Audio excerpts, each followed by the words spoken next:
préparé un diaporama pour Saïd, mais je me dis que même s'il n'est pas là, visuellement ça aide d'autres, donc il est prêt, il sert. Ça fait des souvenirs de quand j'étais étudiant, tout ça. Alors l'idée de mon message de ce matin, elle vient de ce monsieur-là, alors qu'on ne voit pas forcément super bien, mais il s'appelle Charles Grandison Finet. C'est un monsieur qui est mort déjà depuis longtemps. Il est né dans les années 1700 quelque chose, et il est mort autour des années 1850, je crois. Donc c'est un prédicateur américain, et qui a participé à un réveil aux États-Unis dans les années 1830. Donc il a été a priori assez actif dans ce réveil. Il a eu des positions très, très bizarres avant de venir à la foi, et après, une fois qu'il a été à la foi, il a combattu l'esclavage, il a condamné la vente d'alcool. Enfin, il s'est vraiment battu contre des choses très, très concrètes. En fait, il s'est pas contenté de prêcher des choses, des théories, mais voilà, il a lutté à son niveau contre beaucoup de choses. Et donc il a écrit plusieurs livres, et tous ne sont pas traduits en français, mais celui-là, je l'ai récupéré. Il s'intitule « À ceux qui font profession d'être chrétiens ». Je l'ai lu sans trop imaginer ce que ça pouvait vouloir dire le titre au début. Et en fait, c'est un recueil de sermons. Donc ça se lit assez bien, parce que finalement, chaque sermon, en une demi-heure, on l'a lu. Donc c'est 10-15 pages, je ne sais pas. Il y a toujours des remarques derrière. Et voilà. Et en fait, il remonte les bretelles des chrétiens là-dedans. Parce que voilà, à ceux qui font profession d'être chrétiens. Et donc, voilà, il remet un tas de choses dans l'ordre, je pense. Moi, j'aime beaucoup, je vous le recommande. On peut le retrouver sur Internet, en fait, au format PDF, ou pour ceux qui ont des liseuses. Comme ça date des années 1800, il n'y a plus de droit d'auteur, on peut le récupérer gratuitement. En français, celui-là. Et voilà, c'est super intéressant. C'est très, très pratique. Il parle vraiment de choses très concrètes. C'est pas de la théorie, de la doctrine. Il parle de choses très concrètes avec beaucoup d'exemples, voilà. Et j'ai envie de dire presque qu'on en prend plein pour son grade, mais c'est dans le bon sens en fait, parce qu'il remet les choses dans le bon chemin, dans la droiture, et donc ça fait du bien parce que ça remet les idées au clair. Et voilà. Donc ce matin, je vais vous parler de repentance. Donc ça peut paraître un sujet assez étrange dans une église, mais voilà, c'est ce que j'ai eu à cœur. Et donc l'idée, elle vient d'un des sermons de ce monsieur. Alors je vous refais pas son sermon, hein, ça n'a pas d'intérêt, vous le lisez, c'est beaucoup mieux fait que ce que je vais vous dire. Mais l'idée de repentance et certaines idées qu'il a dans ce sermon-là, ça m'a travaillé, et donc je vous le resserre. Une fois que ça travaille chez nous, on peut vous le resservir. Donc le passage principal, alors hop, j'espère que c'est lisible, parce que comme c'est des passages assez longs, le passage principal c'est celui-là, c'est 2 Corinthiens 7, versets 8 à 11. Quoique je vous ai attristé par ma lettre, je ne m'en repens pas. Et si je m'en suis repenti, car je vois que cette lettre vous a attristé, bien que momentanément, je me réjouis à cette heure, non pas de ce que vous avez été attristé, mais de ce que votre tristesse vous a porté à la repentance. Car vous avez été attristé selon Dieu, afin de ne recevoir de notre part aucun dommage. En effet, la tristesse selon Dieu produit une repentance à salut, dont on ne se repent jamais, tandis que la tristesse du monde produit la mort. Et voici, cette même tristesse selon Dieu, quel empressement n'a-t-elle pas produit en vous? Quelle justification, quelle indignation, quelle crainte, quel désir ardent, quel zèle, quelle punition! Vous avez montré à tous égards que vous étiez purs dans cette affaire. Donc ce passage, il parle de repentance, il parle de tristesse aussi, et de quelque part de regret. Parce que l'idée, c'est un peu ça, c'est la repentance. Voilà, faut que je suive mes diapos. Se repentir, si on prend bêtement la définition du Larousse, c'est manifester un regret sincère de ses péchés, de sa faute, accompagné de l'intention de réparer. Et donc vous voyez qu'à la définition, finalement, ça n'a rien de chrétien au démarrage en fait. Enfin, c'est pas que ça n'a rien de chrétien, c'est que c'est pas nécessairement lié à la foi. Il y a des gens qui peuvent se repentir de quelque chose qu'ils ont fait, sans venir à Dieu pour autant, sans que ça soit lié à Dieu. Ils sont juste attristés par ce qu'ils ont fait, ils se rendent compte que ça a un effet qui est négatif, qui est néfaste, et donc ils se repentent et ils changent de manière de faire. Voilà. Alors, dans la Bible, bien évidemment, c'est lié à Dieu, la repentance, c'est la tristesse qu'on éprouve de ses péchés. C'est la douleur qu'on éprouve d'avoir péché contre Dieu, de lui avoir désobéi. Dans le Nouveau Testament, c'est le terme métanoïa, c'est le petit mot grec. Hein. De temps en temps, on l'aborde, hein, les mots, mais voilà, métanoïa, et c'est systématiquement traduit par repentance, ou alors un mot de la même famille, se repentir, repentant, enfin voilà, ce genre de choses-là. Mais il n'y a pas d'erreur sur le terme. Il est toujours traduit de la même manière, donc on peut pas se tromper. Donc au travers de ces définitions, on voit aussi qu'il y a un lien entre le regret, la tristesse et la repentance. J'insiste parce que je vais revenir là-dessus. Si on manifeste un regret sincère à propos de quelque chose, on ne peut pas le faire avec un grand sourire. Vous savez, des fois, je raconte des bêtises que j'ai fait à l'école, je les raconte avec un sourire encore. C'est qu'il y a des choses que je ne regrette pas vraiment. Voilà. Si je parle de mon péché, je ne peux pas le dire avec un sourire, en fait. Parce que je le regrette réellement, j'ai été attristé par ça. Et si je le dis avec un sourire, il y a quelque chose qui ne colle pas, en fait. On sent qu'il n'y a pas... Voilà, on ne regrette pas vraiment. Donc, il y a la tristesse qui est associée à la repentance. Et Paul, il nous dit ici qu'il y a deux types de tristesse, en fait, dans notre passage. Il y a la tristesse du monde, finalement, la tristesse naturelle, hein, qui mène pas à grand-chose, qui mène plutôt à la mort. Il nous dit, voilà, la tristesse, elle mène à la mort. Parce que, en tant que chrétien, on le comprend bien, je pense. Hein. Quand on est triste, on se rend compte qu'on a fait quelque chose qui ne va pas. Alors, dans le meilleur des cas, la tristesse va nous amener à faire autre chose, hein, à avoir une nouvelle voie. Mais voilà, tant que c'est sans Dieu, on fait erreur en fait, et ça mènera qu'à la mort. Et la tristesse selon Dieu, c'est une repentance, et ça mène au salut derrière. Et donc cette tristesse-là, elle est momentanée, c'est ce que Paul il nous dit. Et elle est momentanée pourquoi ? Parce que quand on se repent réellement, on reçoit le salut de la part de Dieu, on reçoit le pardon, et donc après, la tristesse, elle passe. On est content du salut, on est content du pardon et on reçoit la paix. Donc, c'est une tristesse qui est momentanée. Et on voit autour de nous les deux types de tristesse, en fait. On voit quand des gens se tournent vers le Seigneur et on les voit après rayonnants. Et on voit les gens autour de nous et on voit quand même sacrément que le monde, il est triste autour de nous. On voit des gens, alors c'est vrai que c'est marqué aussi quand on prend le métro, quand on prend le train, les gens sont refermés. Et puis voilà, même dans la rue, hein, on voit des gens qui ont un regard qui marque la tristesse. Et ça, c'est le fruit du monde. Alors, on utilise généralement le terme de repentance pour l'action de reconnaître son péché, de le confesser et donc de manifester son intention de changer de voie. Donc la repentance, finalement, c'est le pas initial qui mène à la conversion. Il ne faut pas se tromper entre les deux, en fait, parce qu'il y a une première étape qui est se repentir, regretter, et après il y a, ok, cette voie-là, elle mène à la mort, elle est mauvaise, et donc maintenant je change de voie. Et ça, c'est la conversion, c'est faire demi-tour. Donc il y a deux choses un peu différentes. C'est vrai que les deux sont mêlés quand on vient au Seigneur, les deux se suivent, voire se chevauchent, parce que voilà, c'est mélangé, et on reçoit le salut. Donc voilà, il y a tout un chemin. Mais en réalité, il y a une étape initiale qui est reconnaître qu'on fait fausse route. Et après, la conversion, c'est prendre la route différente. Donc il y a cette image du chemin, en fait, hein, qui est je vois que mon chemin, il mène à un mauvais endroit. Donc, je m'en rends compte et je me dis, bon, j'arrête presque. Et donc ça, c'est la repentance. Et je me retourne et je dis, maintenant, c'est cette voie-là que je prends. Ça, c'est la conversion.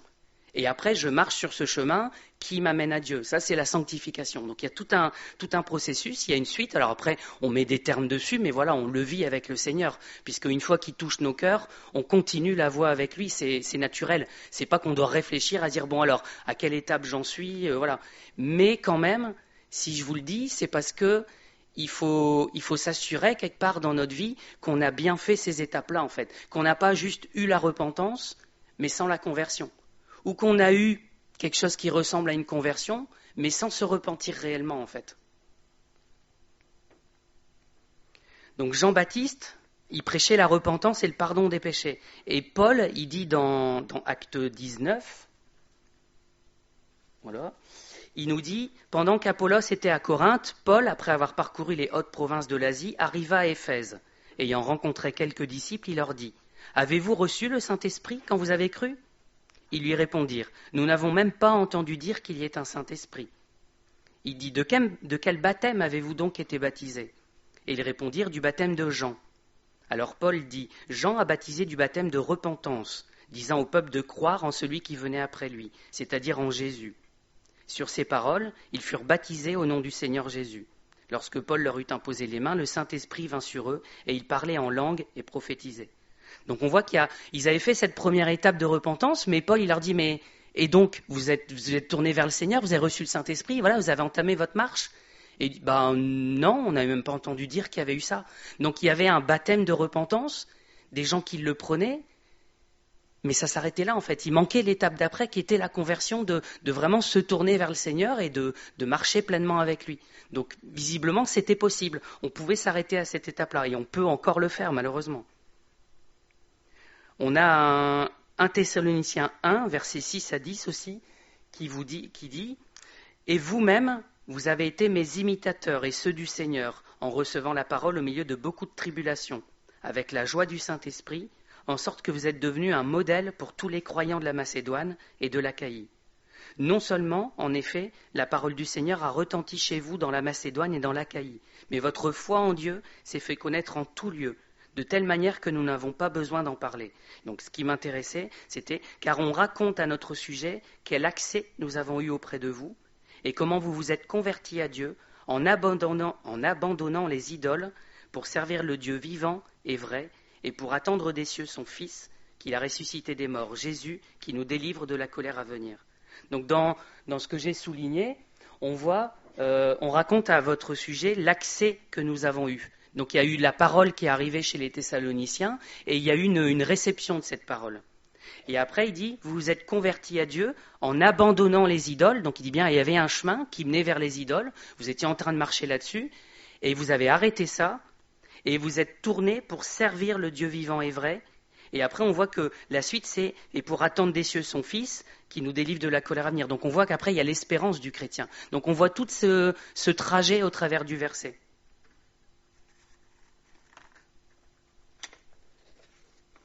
Donc avec le peu que je vous ai dit, on peut déjà se poser des questions sur la repentance et on peut déjà, quelque part, se dire est-ce que j'ai connu une vraie repentance ? La première, je vais trop vite, donc je vous laisse là. La première, c'est est-ce qu'on a bien éprouvé de la tristesse quand on s'est converti ? C'est important, parce qu'on voit des églises, on voit des mouvements, parce que ce n'est pas vraiment en soi des églises finalement, qui font beaucoup de bruit, qui attirent les gens, et les gens ils disent voilà, moi j'ai été sauvé, je suis joyeux, mais t'as connu la repentance ? Ouais, voilà, mais ça les a pas marqués en fait. Il y a des gens qui n'ont pas été vraiment convaincus de péché, et ils sont là parce que on leur a promis le bonheur en fait. Je pense que ça tient beaucoup à ça. On promet la paix, on promet le bonheur, la joie, toutes ces choses-là. Mais le chemin, il passe d'abord par la repentance. Il passe d'abord par cette tristesse dont parle Paul, cette tristesse qui est momentanée, mais qui est nécessaire pour passer à la suite. Et donc dans nos vies, il faut aussi qu'on soit passé par cette tristesse-là. Et il y a un piège en fait dans cette tristesse, c'est que il faut pas être triste. Enfin, on ne devrait pas être triste parce qu'on a mal fait, parce qu'on n'a pas la joie, parce qu'on n'a pas la paix, parce qu'il nous manque le bonheur. En fait, ce qui doit causer notre tristesse, c'est par rapport à Dieu. Parce que dans le verset qu'on a lu au tout début, on a dit c'est une tristesse selon Dieu. Alors, je ne connais pas le grec du tout, mais j'ai envie de le formuler, une tristesse par rapport à Dieu. Parce que la tristesse de la repentance, c'est la tristesse d'avoir péché contre Dieu, de l'avoir offensé, d'avoir raté le but qu'il avait prévu pour nous. Et c'est pas juste le fait d'être malheureux, d'avoir une vie qui est triste, d'avoir fait des choses mal, mais voilà, parce que quand on dit d'avoir fait des choses mal, c'est vrai que ça fait partie, on se repent de ça. Mais pourquoi est-ce qu'on est triste d'avoir fait des choses mal ? Parce que du coup, on en a des conséquences nous, que notre réputation est pas terrible, parce que non, on doit être triste parce qu'on a fait des choses mal, parce qu'on a offensé Dieu en fait. C'est ça le cœur de la repentance. Et c'est pour ça que la tristesse, elle est différente. C'est pas une tristesse qui est centrée sur moi, et tristesse qui mènera à la mort, c'est une tristesse qui est centrée sur Dieu. Se dire, mais Seigneur, je t'ai offensé, j'ai péché contre toi. Et on voit ça dans plusieurs personnes, en fait, dans la Bible, qui disent, mais je pense au publicain, qui est à côté du pharisien, et qui dit, j'ai péché contre toi, et voilà, c'est pas qu'il se plaint de son propre sort, en fait, mais il reconnaît qu'il a raté quelque chose par rapport à Dieu. Et il faut vraiment qu'on pense à toujours se remettre avec Dieu au centre, en fait, et pas nous. Alors je sais bien que c'est notre repentance, c'est notre conversion qui est là, mais en fait, c'est Dieu qui est au centre. Donc même la conversion, même notre repentance, c'est pour nous ramener à Dieu. C'est lui qui doit rester au centre de tout ça. Donc cette idée de tristesse qu'on éprouve, c'est ce que j'ai piqué, on va dire, de ce monsieur Charles Finet. Mais voilà, il décrit des tas d'exemples, des tas de possibilités où on peut être triste, mais que cette tristesse, elle n'est pas une bonne origine, en fait, une bonne source.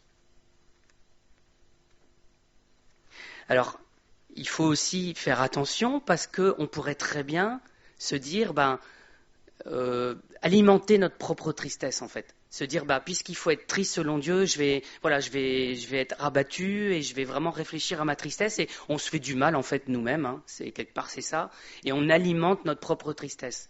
Et ça c'est un piège aussi, parce que du coup on n'est plus selon Dieu, on est en train nous-mêmes d'alimenter notre tristesse, et on est revenu à notre propre petite personne qu'on a remis au centre. Donc on se trompe. Et si on pense que, en se flagellant nous-mêmes, en se disant oui, malheureux que je suis pauvre, je suis ceci, on gagnera rien en fait. Parce qu'on est en train de chercher à obtenir le salut par nos œuvres, encore une fois. On est encore en train de détourner le moyen du salut que Dieu a prévu.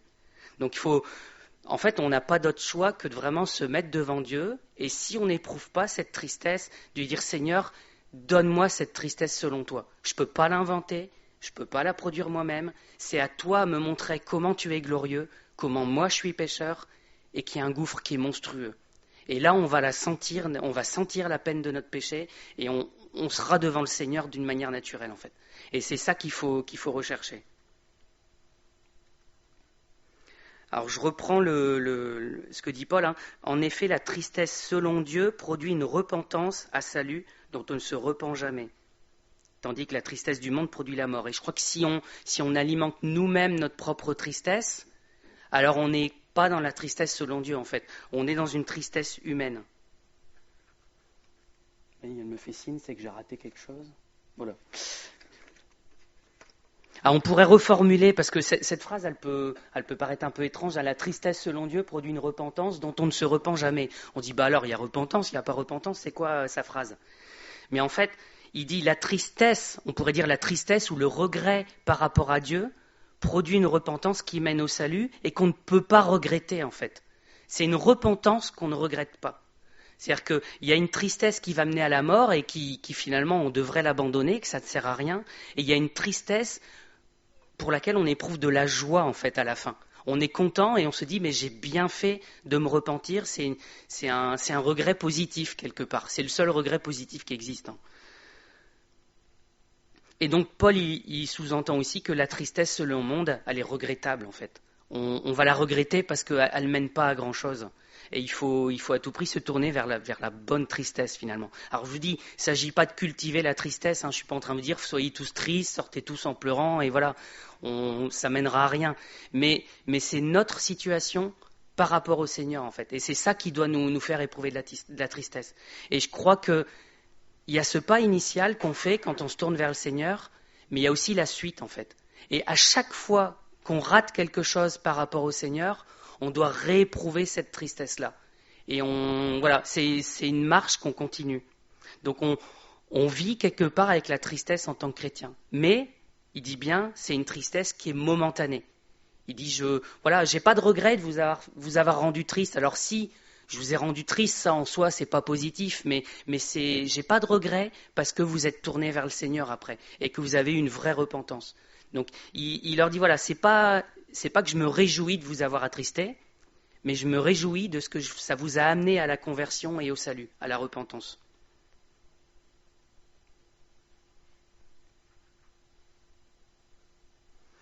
Alors, je me suis déjà perdu. Oui, dans les mots de Paul, il y a aussi quelque chose d'important, c'est que c'est une tristesse. Donc, dans un sens, ça produit la mort. Et il dit par contre, et c'est toute la fin du passage, il dit la tristesse selon Dieu, regardez ce qu'elle a produit en vous en fait. Elle a produit de l'empressement, elle a produit de la justification, de l'indignation. Voilà, ça bout en vous parce qu'il y a quelque chose qui a été produit de positif. Et je pense que leur indignation, leur justification, leur crainte, tout ça, c'est lié à leur péché, en fait. Et ils se sont rendus compte de comment ils étaient, et ça a démarré quelque chose dans leur cœur. Et c'est ça la conversion, en fait. Il y a quelque chose qui démarre dans nos vies, et voilà, ça bouillonne, et ça produit plein de choses. C'est le début de la vie, en fait. Donc c'est un début de quelque chose. Alors que de l'autre côté, ça produit la mort. Donc il y a vraiment un contraste. Et donc Paul, il nous donne ce critère qui est important pour nous. Quand je regarde ma conversion, quand je regarde mes moments de repentance, qu'est-ce que ça produit derrière? Et il doit y avoir un produit qui est bon. Et c'est tout ce qu'on lit dans le Nouveau Testament. On reconnaît un arbre à ses fruits. On reconnaît aussi l'œuvre du Seigneur à son fruit derrière. Et si le fruit n'est pas bon, il faut se poser la question sur l'œuvre initiale, en fait. Et quand on fait quelque chose et que ça mène à un désastre, alors bon, il y a des fois, le Seigneur, il conduit aussi les désastres, c'est pas si évident que ça. Mais voilà, d'une manière générale, il faut regarder le fruit qui est produit, et ça doit être à la gloire du Seigneur. Ça peut être un désastre pour nous, mais ça peut être à la gloire du Seigneur quand même. C'est pas gênant. Donc en fait, c'est surtout regarder le fruit, c'est est-ce que c'est bon pour le Seigneur? Est-ce que ça le glorifie? Est-ce que ça le met en avant? Après, que ça soit un désastre ou une réussite, c'est presque secondaire en fait. C'est difficile pour nous, mais voilà. De toute façon, si c'est à sa gloire, quelque part, on participe à sa gloire. Et donc, même si c'est un désastre humain, on participe à sa gloire. Et c'est pas un désastre, finalement. Alors, dans 1 Jean... Je fais des diapos, mais je ne les suis pas. Donc ça, c'était ma reformulation de Corinthiens selon Michael. 1 Jean 3, versets 5 à 10. Vous le savez, Jésus a apparu pour ôter les péchés. Il n'y a point en lui de péché. Quiconque demeure en lui ne pêche point. Quiconque pêche ne l'a pas vu et ne l'a pas connu. Donc on voit que le fruit de la repentance, c'est le salut. Et le salut, après, une fois qu'on est enfant de Dieu, on ne doit plus pécher. Et il va plus loin après. Il dit, petits enfants, que personne ne vous séduise. Celui qui pratique la justice est juste, comme lui-même est juste. Celui qui pêche est du diable, car le diable pêche dès le commencement. Le Fils de Dieu apparut afin de détruire les œuvres du diable. Quiconque est né de Dieu ne pratique pas le péché, parce que la semence de Dieu demeure en lui, et il ne peut pécher parce qu'il est né de Dieu. C'est par là que se font reconnaître les enfants de Dieu et les enfants du diable. Quiconque ne pratique pas la justice n'est pas de Dieu, non plus que celui qui n'aime pas son frère. Donc Jean y reprend ici pas mal de choses dont on a déjà parlé, et c'est celui qui est né de Dieu ne pratique pas le péché, et il ne peut pas pécher en fait. Alors pourquoi il dit ça? Parce qu'il a parlé de semence de Dieu en nous. Et si notre nature elle est transformée, alors le péché, c'est pas naturel en fait. C'est ça qu'il dit. Il dit si on pêche, il y a quelque chose qui est contre notre nouvelle nature et ça marche pas en fait. C'est pas possible. Ça colle pas. Alors c'est vrai qu'on chute par moment, mais la chute, ça indique bien que on part d'un état et on tombe en fait. Et on rate quelque chose et c'est pas notre nature. Notre nature, c'est d'être debout et de marcher. C'est difficile à dire parce qu'il ne peut pécher. On se dit mince, on a encore du chemin en fait. C'est que notre nature elle n'est pas suffisamment transformée parce que sinon on ne supporterait pas le péché. C'est à cause de ça en fait. Si la nature de Dieu elle est en nous, alors on ne supporte pas le péché parce que lui ne supporte pas le péché. C'est juste sa nature à lui qui s'exprime en nous. Et donc on doit en arriver là en fait avec la repentance, la conversion. On doit arriver au stade où mais en fait, c'est un stade qui arrive vite. C'est parce que je vous dis, on doit arriver au stade, vous avez l'impression, bon voilà, à la fin de ma vie chrétienne, je supporterai plus le péché. Mais non, si le Seigneur nous donne sa nouvelle nature, c'est au début. Et du coup, c'est dès le début qu'on supporte plus le péché. Donc ça, c'est un marqueur pour savoir est-ce qu'on a eu une bonne conversion, une bonne repentance envers lui. On a pris l'image du chemin tout à l'heure. Je vous ai dit, voilà, la repentance, quelque part, c'est se rendre compte que le chemin, il mène nulle part, ou il mène à la mort. Il y a la conversion, on se retourne, et la sanctification, on marche sur ce chemin. On prend un chemin qui est diamétralement opposé, en fait. Et il disait tout à l'heure aux Thessaloniciens, vous alliez vers les idoles, et vous vous êtes tournés vers le Dieu vivant et vrai. Et autant au début, on peut encore se poser la question parce que quand on change de chemin, on reste proche de l'ancien finalement. Techniquement, on reste proche de l'ancien pendant un moment. Mais si les chemins ils vont comme ça, très rapidement vous vous éloignez du chemin sur lequel vous étiez. Et donc quand on se convertit, Ça doit se voir, c'est inévitable. Il peut y avoir un léger doute au tout début parce qu'on vient de quitter le chemin, mais après ça va dans des directions opposées. Donc ça se voit forcément. Et il faut qu'on s'examine nous-mêmes. C'est pour ça que je vous raconte tout ça ce matin. C'est examinez-vous vous-même pour savoir si vous êtes dans la foi. Parce qu'on doit voir ces choses-là dans notre cœur en fait. Et on doit voir les conséquences sur notre vie pratique de tous les jours. C'est aussi toute l'idée qu'on retrouve dans Galates 5 en fait. Il y a le fruit de l'esprit, alors je vais prendre dans le mauvais sens, mais il y a les œuvres de la chair, qu'on pourrait traduire le fruit de la chair, et il y a le fruit de l'esprit. Donc on porte des fruits différents en fonction de notre nature. Il y a le bon arbre qui porte du bon fruit, il y a le mauvais arbre qui porte du mauvais fruit. Donc c'est à nous à prendre garde et à regarder sous nos branches un peu quel fruit on porte. Et quand le fruit il est pourri, se dire Seigneur, il y a une partie qui est pas bonne, là il faut que tu coupes parce que il y a une nouvelle nature à avoir. Alors je termine avec quelque chose que j'aurais pu dire au tout début. Mais ça aurait fait une introduction très très longue et je me suis dit je vais vous perdre, vous allez dire de quoi il parle. Donc je vous le dis à la fin, c'est pas très logique, mais je me dis voilà, si maintenant vous changez d'avis, c'est pas grave, vous pouvez toujours réécouter le message sur internet, vous reprendrez le début à la fin. Voilà. C'est un peu bizarre, mais voilà. Vous allez vous dire, et c'est ce que je me suis dit en préparant, je me suis dit, mais Seigneur, c'est pas un message pour une église ça. C'est un message pour dehors, c'est la conversion, c'est la repentance. Nous ici, c'est bon, c'est fait. Et oui et non en fait. Et oui et non, parce que je vous dis, l'idée c'est examinez-vous vous-même pour savoir si vous êtes dans la foi. Donc ça s'applique à des chrétiens. Il nous dit regardez si vous êtes encore sur le bon chemin. Et je vous ai dit tout à l'heure, la conversion, la repentance, c'est quelque chose qu'on fait au début, c'est un pas initial. Mais je pense que c'est aussi un pas qu'on continue à faire tout au long de notre vie. Donc ça reste valable pour les chrétiens aussi.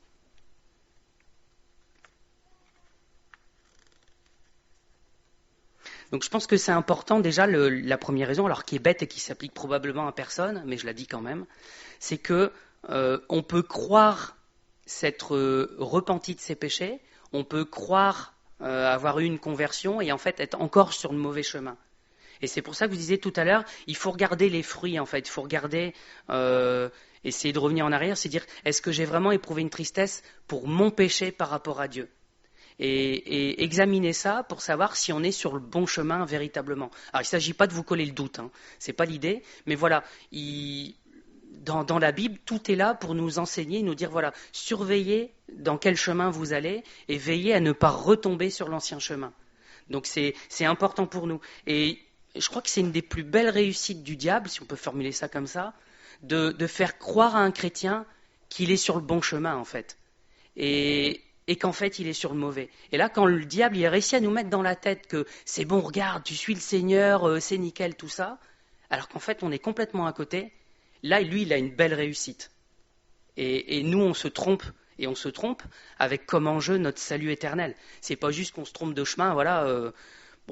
Ça nous arrivait en vacances, on a pris un mauvais chemin, on finit par retomber sur notre route, et puis voilà, ou on change de balade, on fait autre chose de ce qui était prévu, c'est tout. Mais dans la vie chrétienne, c'est pas juste une balade. C'est que ça nous mène à Dieu, et si on se trompe à la fin, c'est Dieu ou l'enfer. Il n'y a pas d'intermédiaire. Donc il faut à tout prix être sûr d'être sur le bon chemin. Et ça passe par le fait de regarder constamment. Je vous dis, c'est pareil, c'est pas une question d'avoir peur tout le temps, dire est-ce que je suis sur le bon chemin, mais voilà, il y a des moments que le Seigneur permet dans notre vie, on s'arrête un peu, on regarde notre vie, on dit bon, je vais où là, Seigneur, et on réfléchit un peu et on voit si on est sur la bonne route ou pas. Je crois que le piège, on dit le diable, il réussit à nous faire croire qu'on est sur le bon chemin. Le piège, il tient à l'orgueil, en fait. Il tient à l'orgueil et du coup, les premiers concernés, c'est ceux qui sont dans une position où ils peuvent en avoir de l'orgueil. Donc c'est ici, en fait. C'est en étant ancien, en étant prédicateur, on a le plus de risques de tomber parce que le diable, il peut prendre une toute petite pointe d'orgueil et s'en servir pour nous ramener ailleurs. Donc ce point-là, il était pour moi. Je vous le raconte quand même, mais...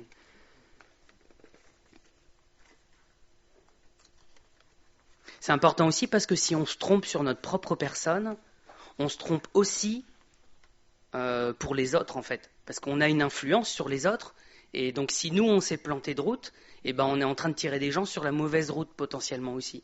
Donc le Seigneur il est grand, il peut aller au-delà de ce que nous on fait, et heureusement il peut aller au-delà de ce que nous on rate, mais quand même c'est important que ma propre route elle soit la plus droite possible pour lui, parce que c'est un modèle pour les autres aussi.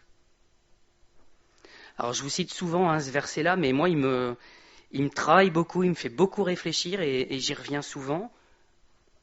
Voilà, Matthieu 7, vous devez le connaître par cœur tellement je vous en ai parlé souvent, mais c'est ceux qui me disent Seigneur, Seigneur, n'entreront pas tous dans le royaume des cieux, mais celui-là seul qui fait la volonté de mon Père qui est dans les cieux. Plusieurs me diront en ce jour-là, Seigneur, Seigneur, n'avons-nous pas prophétisé par ton nom? N'avons-nous pas chassé des démons par ton nom? N'avons-nous pas fait beaucoup de miracles par ton nom? Alors je leur dirai ouvertement, je ne vous ai jamais connus. Retirez-vous de moi, vous qui commettez l'iniquité. C'est pour ça que je vous dis ça aussi, parce que finalement on voit là dans Matthieu 7 des gens qui ont l'air d'être convaincus d'avoir fait la volonté du Seigneur, qui prophétisent, qui chassent des démons, qui font des miracles, et à la fin le Seigneur leur dit, tu t'es planté complètement, je ne te connais pas, je t'ai jamais connu.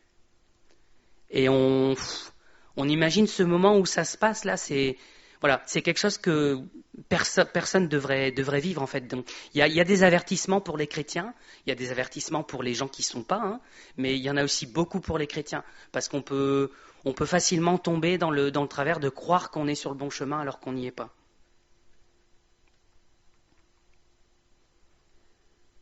Alors la repentance, c'est un pas initial et c'est un pas qu'on fait en continu. J'avais l'idée de ce qui va nous arriver au boulot dans pas longtemps. Il y a des normes à respecter dans certaines entreprises. Voilà, nous, c'est la norme ISO 17025, avec plein de lettres et des chiffres qu'on ne comprend pas, mais voilà. Et il y a les normes ISO 9000, il y en a plein, des normes. Et en fonction du travail, on a à respecter une norme, c'est-à-dire qu'il y a des règles de fonctionnement. Et donc, on a tout un système en place qui est très coûteux en fait, en termes de temps et de gens, de documents qui décrivent comment on doit fonctionner. Voilà, telle analyse, il faut la faire de telle manière. Les laboratoires d'analyse médicale, par exemple, ils ont des règles strictes. Et voilà, les règles, on a dû les écrire dans des documents, ça s'appelle des procédures. Et on observe en continu le fonctionnement du laboratoire pour voir s'il suit bien la règle. S'il ne le suit pas, il y a ce qu'on appelle des non-conformités. On écrit dans un document qu'on n'a pas fonctionné comme on aurait dû. Et il y a tout un système de correction de ça, alors éventuellement d'adaptation de nos procédures si ce n'était pas adapté et que voilà, ça se reproduit régulièrement, c'est que notre procédure n'est peut-être pas idéale. Mais donc il y a tout un système, et ça existe dans beaucoup d'entreprises, je pense, de non-conformité, d'actions correctives pour corriger ce souci en particulier, d'actions préventives, on va mettre en place des nouvelles règles pour éviter de reprendre encore une fois le mauvais chemin. Voilà, ça peut devenir lourd, mais voilà, il y a des règles à respecter, et je sais que nous, en tout cas, si on ne les respecte pas au laboratoire, au niveau européen, on n'a plus le droit de travailler. Voilà, il y a la règle européenne qui est que si vous voulez faire des analyses ADN pour l'Europe, il faut à tout prix respecter cette norme-là. Si vous ne la respectez pas, on ne s'adresse plus à vous, la France, vous ne faites plus d'analyse pour nous. Donc c'est strict, voilà, mais le processus, c'est ça qui est intéressant, c'est qu'il est continu. Il y a des gens qui bossent en continu là-dessus. Je ne suis pas un grand fan, mais voilà, c'est comme ça. Ils passent leur temps à regarder si le fonctionnement il est bon, à écrire des documents, à corriger, et voilà, c'est un système assez lourd, mais qui obtient un résultat à la fin, qui est qu'on fonctionne d'une manière correcte. Et avec le Seigneur, alors la différence, c'est que le Seigneur, la procédure, elle est écrite, on ne la changera pas. Elle est là, la procédure, en fait, et on ne peut pas la changer. Mais tout au long de notre vie, on doit dire, voilà, est-ce que je suis la procédure? Est-ce que je suis ce que le Seigneur me dit? Ou est-ce que je suis en train de dévier? Si je dévie, alors je prends les mesures nécessaires pour me remettre sur le bon chemin. Vous avez dit une fois, je vous avais parlé du chemin plusieurs fois, et c'est l'idée aussi de la fusée, quand elle part dans l'espace, s'il y a le moindre tout petit écart, à la fin on se retrouve des milliers de kilomètres à côté. Et donc il faut corriger au fur et à mesure pour se remettre sur la bonne trajectoire.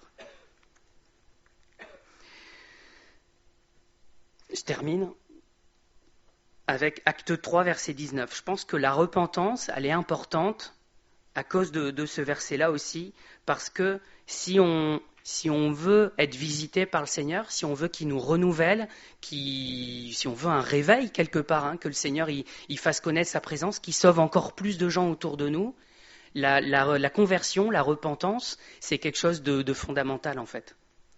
Là ici, dans Acte 3, c'est dit « Repentez-vous donc et convertissez-vous pour que vos péchés soient effacés, afin que des temps de rafraîchissement viennent de la part du Seigneur et qu'il envoie celui qui vous a été destiné, Jésus-Christ. » Et c'est vrai que « Repentez-vous donc et convertissez-vous », c'est adressé à des païens.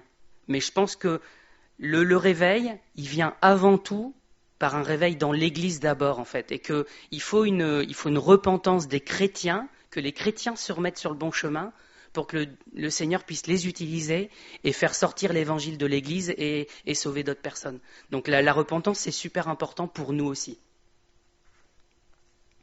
Voilà, je vais m'arrêter là, je vais prier.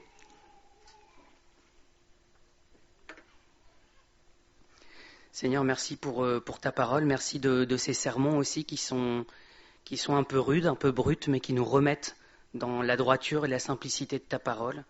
Et Seigneur, que tu puisses nous montrer les endroits où ça ne va pas dans nos vies. Pour moi aussi, Seigneur, je prie pas juste pour mes frères et sœurs, mais pour moi le premier.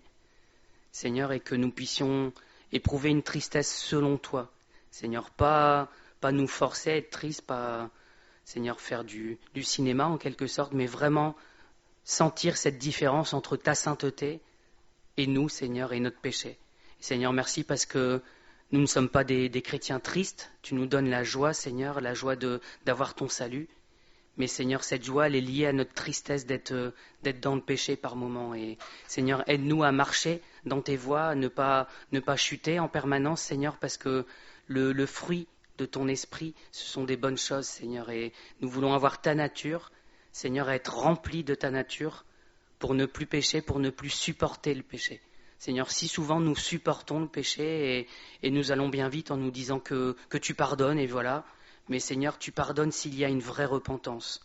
Et nous voulons expérimenter ça, Seigneur, même si nous l'avons vécu une première fois, nous voulons continuer de l'expérimenter pour revenir à toi sans cesse, Seigneur. Amen.